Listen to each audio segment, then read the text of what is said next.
সাগর দিঘির আসল নাম বিষ্ণু দিঘি। ইতিহাসের পাতায় এর পরিচয় এক গভীর জলের আধার হিসেবে, যা শত শত বছর ধরে ধরে রেখেছে এক শহরের প্রাণস্পন্দন। 14 হেক্টর এলাকা জুড়ে বিস্তৃত এই দিঘি শুধু একটি জলাধার নয়, এটি মানুষের জীবনের প্রতিচ্ছবি। সকালে পাখির কিচিরমিচির, বিকেলে ছেলে মেয়েদের কোলাহল, আর সন্ধ্যায় অবসর যাপনের শান্ত আশ্রয়। এই দিঘি বছরের পর বছর ধরে দেখে এসেছে কোচবিহারের মানুষের হাসি কান্না, তাদের দৈনন্দিন জীবনযাত্রা। 1550 সালে মহারাজা নরনারায়ণের উদ্যোগে এই বিশাল দিঘি খনন করা হয়েছিল।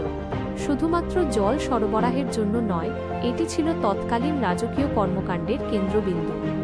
রাজবাড়ির সৌন্দর্য দিঘির জলে প্রতিফলিত হতো, আর দিঘির পাড়েই অনুষ্ঠিত হতো নানা উৎসব ও রাজকীয় মেলা। সময় পেরিয়েছে, অনেক কিছুই বদলে গেছে। রাজত্ব শেষ হয়েছে, রাজপ্রাসাদের জৌলুসও ফিকে হয়েছে, কিন্তু এই দিঘি তার অস্তিত্ব আজও সগৌরবে টিকিয়ে রেখেছে। এর জলে আজও মিশে আছে কোচবিহারের মহারাজা ও রানীদের পদচিহ্ন, তাদের প্রেম, তাদের ইতিহাস। আজও কোচবিহারের বুকে এই দিঘি এক গভীর ক্ষতচিহ্নের মতো জেগে আছে।